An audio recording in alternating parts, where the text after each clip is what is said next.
আজকের ভিডিওতে আপনারা পরপর 40টি ছবি দেখতে পাবেন, যেগুলি নির্মল বিদ্যালয় চলাকালীন শেষ দিন যে ড্রয়িং কম্পিটিশন হবে ছাত্রছাত্রীদের নিয়ে, সেই ড্রয়িং কম্পিটিশনের বিষয়ের উপর নির্ভর করে এই 40টি ছবি বানানো হয়েছে।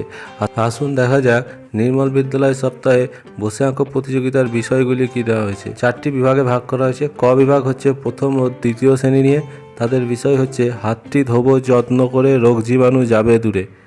খ বিভাগ হচ্ছে তৃতীয় ও চতুর্থ শ্রেণী নিয়ে, তাদের বিষয় হচ্ছে গাছ লাগায়, গাছ বাঁচায়, বিদ্যালয়কে সবুজ বানায়।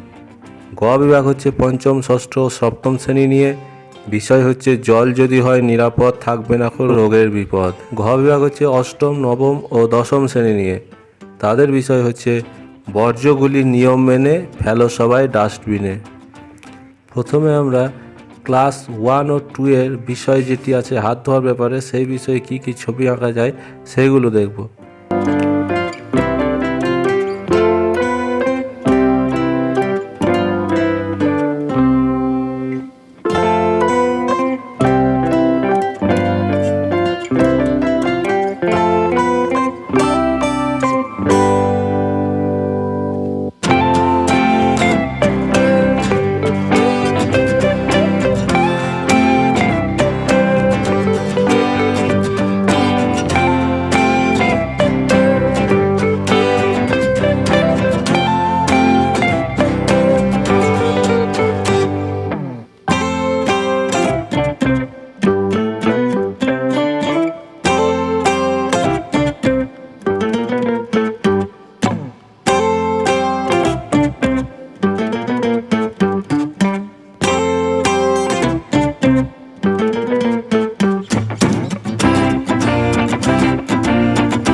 পরবর্তী ছবিগুলি খ বিভাগ অর্থাৎ তৃতীয় ও চতুর্থ শ্রেণীর জন্য, বিষয় হচ্ছে গাছ লাগায়, গাছ বাঁচায়, বিদ্যালয়কে সবুজ বানায়।